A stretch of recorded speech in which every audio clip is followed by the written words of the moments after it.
Wow, guys, the perfect grilled cheese exists.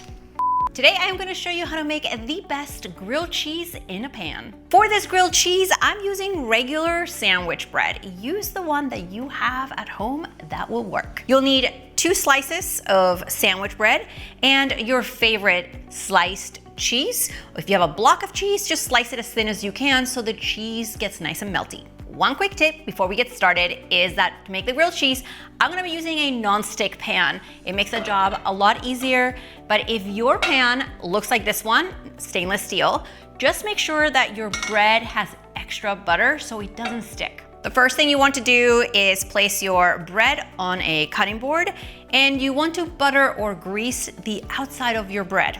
Buttering the outside helps you achieve that crispy golden crust on a grilled cheese that we all love. And then we flip it over and place our cheese. Now I'm using Colby Jack, but you can use cheddar, Gouda, whatever cheese slices that you have at home will work. If you like this extra buttery, some people also butter the inside of the bread, the side that touches the cheese. You can do that or not.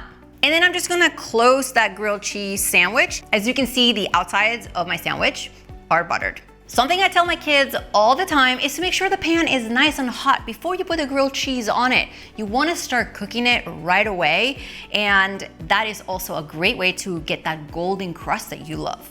Oh, and if you find that tip helpful, give this video a thumbs up so I know to always add them on my videos for you. The only kitchen tool you'll need is a spatula to protect your hands from the hot pan.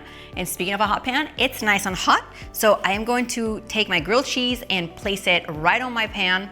Now you might be wondering if instead of butter, you can use a spray on the outside of your bread, and the answer is yes. If all you have is cooking spray and not butter, you can also use that, but make sure that both sides are sprayed really well. By the way, if you have an air fryer, you can also make grilled cheese in the air fryer. I show you how in another video. I'll link it below for you. Or if you're making some for yourself and friends, you can also use the oven, and I'll show you how to do that too. I know I told you to get the pans nice and hot, but the grilled cheese cooks actually over medium heat, about 2 minutes per side.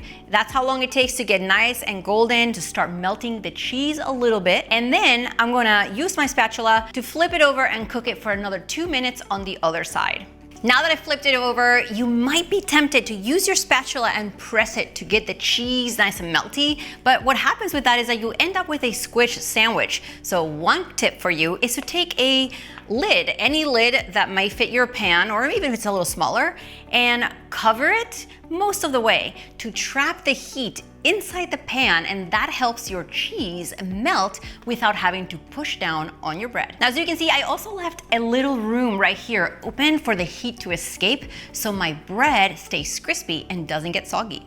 Now, I can see that my cheese is melting, and I know this grilled cheese sandwich is done. Take it out of the pan onto my board and then slice it through. Wow, guys, the perfect grilled cheese exists.